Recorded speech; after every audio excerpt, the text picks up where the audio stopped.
थोड़ा सा ही आपस मिल जाएंगे।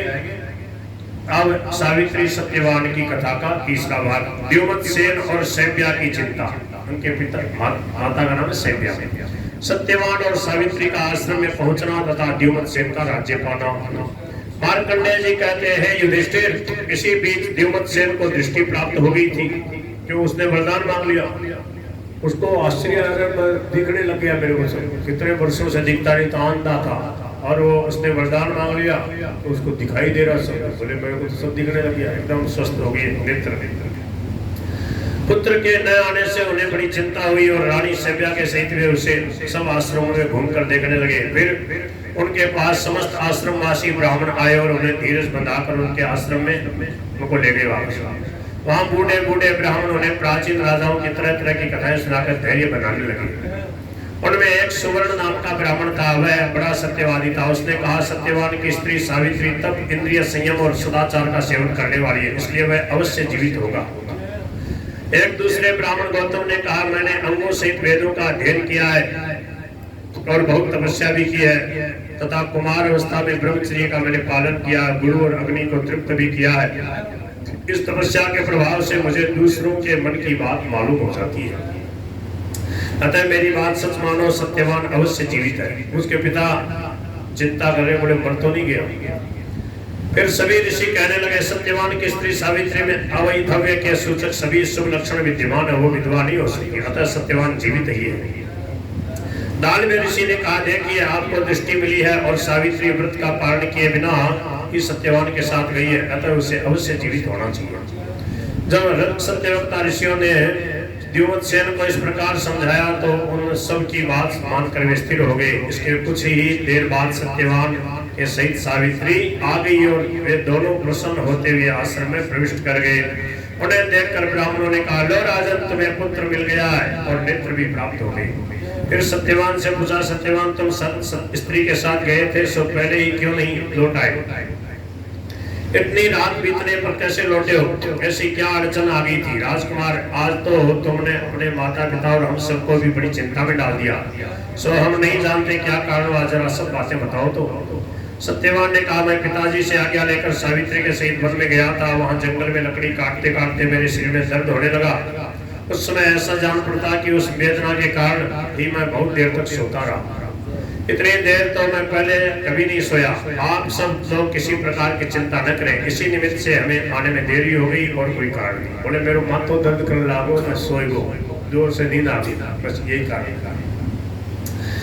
गौतम ऋषि बोले, सत्यवान तुम्हारे पिता द्युमत सेन को आज अकस्मात दृष्टि प्राप्त हो गई है, तुम्हें वास्तविक कारण का पता नहीं है, ये सब बातें तो सावित्री बता सकती है। कहने लगे, सावित्री तुझे हम प्रभाव से साक्षात सावित्री ब्रह्माणी के समान ही समझते हैं, तुझे भूत भविष्य की बातों का भी ज्ञान है, तो इसका कारण अवश्य जानती है। हमें उससे सुनने की इच्छा है, सो यदि गोपनीय न हो तो हमें भी कुछ सुना दो।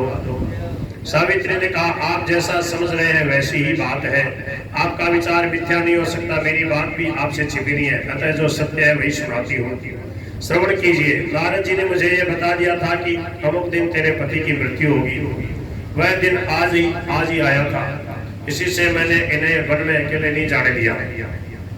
जब ये सोए हुए थे तो साक्षात यमराज आए और उन्हें बांधकर दक्षिण दिशा को ले चले। मैंने सत्य वचनों द्वारा उन्हें देवश्रेष्ठ की स्तुति की, इस पर उन्होंने मुझे 5 वर दिए। कितने वर दिए? सो सुनिए, ससुर जी को नेत्र और राज्य प्राप्त हो। 2 वर तो ये थे, एक तो ससुर जी अंधे हैं तो ठीक हो जाए, एक उनको राज्य मिल जाए। 2 वर हुए, मेरे पिताजी को 100 पुत्र मिले और 100 पुत्र मुझे प्राप्त हो, 4 हो गए। और तथा 5वें वर्ष के अनुसार मेरे पतिदेव सत्यवान को 400 वर्ष की आयु प्राप्त हुई है। पतिदेव की जीवन प्राप्ति के लिए ही मैंने ये व्रत किया था। इस प्रकार विस्तार से मैंने आपको सब कारण बता दिया। ऋषियों ने कहा, साध्वी तो सुशीला, व्रतशीला और पवित्र आचरण वाली है, तूने उत्तम कुल में जन्म लिया है। राजा द्युमत सेन का दुखाक्रांत परिवार आज अंधकार में गड्ढे में डूबा जाता था, सो तूने उसे बचा लिया।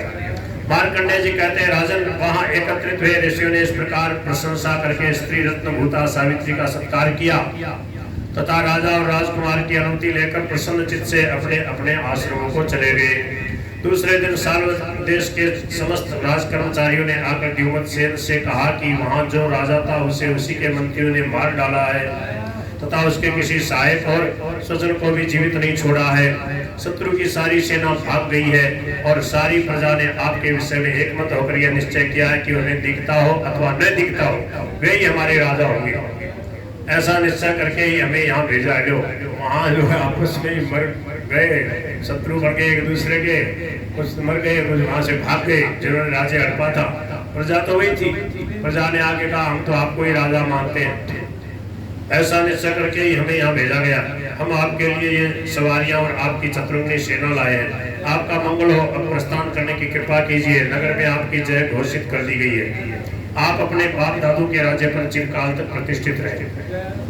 फिर राजा द्युमत सेन को नेत्रयुक्त और स्वस्थ शरीर वाला देखकर उन सभी के नेत्र आश्चर्य से खिल उठे। बोले आप तो देखने लगे, आपके तो नेत्र नहीं थे, अंधे हो गए थे।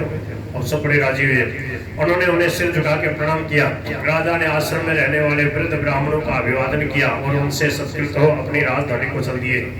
वहां पहुंचने पर पुरोहितों ने बड़ी प्रसन्नता से द्युमत सेन का राज्याभिषेक किया और उनके पुत्र महात्मा सत्यवान को युवराज बना दिया। इसके बहुत समय बाद सावित्री के 100 पुत्र हुए जो संग्राम में पीठ न दिखाने वाले और यश की वृद्धि करने वाले शूरवीर थे। इसी प्रकार मद्र राज अश्वपति की रानी मालवी के गर्भ से भी उसके जैसे ही 100 भाई हुए, 100 बेटा हो गए और 100 भाई हो गए। इस प्रकार सावित्री ने अपने को तथा माता पिता, सास ससुर और पति के कुल इन सभी को संकटों से उबार लिया। इसी प्रकार यह सावित्री के समान शीलवती, कुल कामिनी, कल्याणी द्रौपदी भी आप सबका उद्धार कर देगी। वह सम्पायन जी कहते हैं, हे राजन, हे जन्मेजय, परीक्षित के बेटा जन्मेजय को वैशंपायन ऋषि सुना रहे महाभारत की कथा। इस प्रकार मार्कंडेय जी के समझाने से शोक और संताप से मुक्त होकर महाराज युधिष्ठिर काम्यक वन में रहने लगे। उस समय काम्यक वन में रह रहे थे, जो आजकल कामा ना जड़खोर के पास काम जो तहसील है अपने भरतपुर की, वहां पर उस समय वनवास में पांडव थे। बस हो गया। जो पुरुष इस परम पवित्र सावित्री चरित को श्रद्धा पूर्वक सुनेगा और वो भी एकादशी को, समझ में आ रही क्या आपको? और गिरधर गोपाल की ये एकादशी का इसमें नहीं लिखा, मैंने ऊपर से टीका कर दिया। आप लोगों ने बड़े प्रेम से एकादशी को सुनने को मिला। आपको एकादशी को कथा सत्संग सुनने की ओर ज्यादा महिमा। बोले जो इस परम पवित्र सावित्री चरित्र को श्रद्धा पूर्वक सुनेगा वह समस्त मनोरथों के सिद्ध होने से सुखी होगा और कभी दुख में नहीं पड़ेगा। बोल गिरधर गोपाल की। यश्चेदं शृणुयात् भक्त्या सावित्र्या ध्यानमुत्तमं स सुखी सर्वसिद्धार्थो न दुःखं प्राप्नुयात् नरः। गोविंद। एक मिनट थोड़ा सा सावित्री के जीवन से शिक्षा। प्रत्येक माता बहनों और भाइयों को इससे यह शिक्षा लेनी चाहिए कि उत्तम पुरुष एक ही बार कहते हैं। अपनी वाणी से जो वचन कह दिया जाए उसका पालन करना चाहिए। भाइयों को यह विचार करना चाहिए कि भाइयों में बंटवारा जीवन में एक ही बार होता है, अतः बंटवारा जिस समय हो उस समय बड़ी उदारता एवं त्याग पूर्वक करना चाहिए, जो कल्याण करने वाला और संसार में उज्जवल तथा लोगों के लिए आदर्श हो। तीसरी बात यह है कि सावित्री का जो यह व्रत है कि मन से यदि पति का वर्ण कर लिया तो चाहे कभी भी पति के प्राण चले जाए, मैं दूसरे पुरुष का नाम भी नहीं ले सकती। सावित्री ने सत्यवान के साथ विवाह किया। पातिव्रत धर्म को समझकर सत्यवान का उसने पति रूप में वर्ण किया। पति की आयु 1 साल है ये जान करके भी विवाह किया, भूल कर नहीं किया, जानबूझ के विवाह किया, उसी के साथ करूंगी। उसका यह निश्चय था कि यदि मैं पातिव्रत धर्म का पालन करूंगी तो मेरा पति कभी नहीं मरेगा।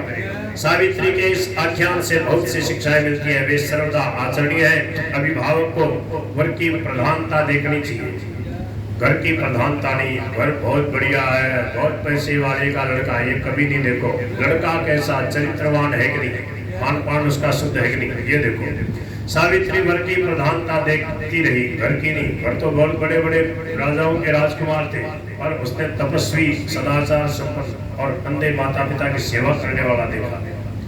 ये शिक्षा लेनी चाहिए कि सावित्री जब अपने ससुराल आई तो उसके पिता का दिया हुआ जो भी गहना, अंगूठी, जेवर आदि था उसे उतार कर ससुराल जैसा सादगी का वेश धारण कर लिया। अपना समय सादगी में बिताया। पतिदेव कंदमूल फल खाते हैं तो मैं भी वही खाती, उसी को अमृत के समान समझती। माता बहनों को इससे यह भी शिक्षा लेनी चाहिए कि सावित्री जिस प्रकार अपने सास ससुर तथा पति की सेवा करती, उसी प्रकार अपने सास ससुर एवं पति की सेवा करनी चाहिए। यदि वरदान मांगे तो पहले अपने लिए नहीं मांगे, सास ससुर के लिए मांगे, उसके बाद अपने पिता के लिए मांगे और अंत में अपने लिए मांगे। यह कैसा त्याग है, ये त्याग भी सीखना चाहिए। सावित्री ने यमराज से किस प्रकार वार्तालाप किया, उससे हम लोगों को यह भी सीखना चाहिए। उसके वार्तालाप में केवल स्वार्थ का ही त्याग नहीं, बल्कि उसने यमराज को खुश करने के लिए बहुत से सुंदर विनय युक्त वचन कहने का ढंग है, नीति के वचन कहे। प्रसन्न होकर यमराज को यह कहना पड़ा कि तेरी जैसी स्त्री मुझे नहीं मिली, तुमने जैसे वचन कहे उससे हमको तुमने जीत लिया। इस आख्यान से हम लोगों को हर एक चरित्र से शिक्षा लेनी चाहिए। सत्यवान और सावित्री के इस चरित्र से उनके गुणों को धारण करना चाहिए। उनके माता पिता में, सावित्री के सास ससुर में जो गुण है उनको धारण करना चाहिए और यह समझना चाहिए कि जो वन में सादगी से रहकर अपना जीवन बिताते हैं उनकी बड़ी महिमा। राजा द्युमत सेन और उनकी स्त्री भी बड़े उच्च कोटि के पुरुष थे, सावित्री के माता पिता भी बड़े उच्च कोटि के पुरुष थे।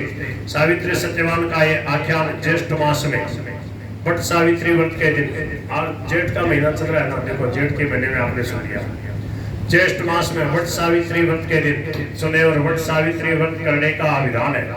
यह आख्यान श्रवण विशेष सौभाग्यदायक है, सुनने मात्र से सौभाग्य प्रदान करने वाला है। इससे विधवा माता बहनों को यह शिक्षा लेनी चाहिए कि उनके प्राण भले ही चले जाए किंतु दूसरे पुरुष का कभी स्वप्न में भी नाम भी नहीं ले और प्रभु का भजन करे। मेरे तो गिर घर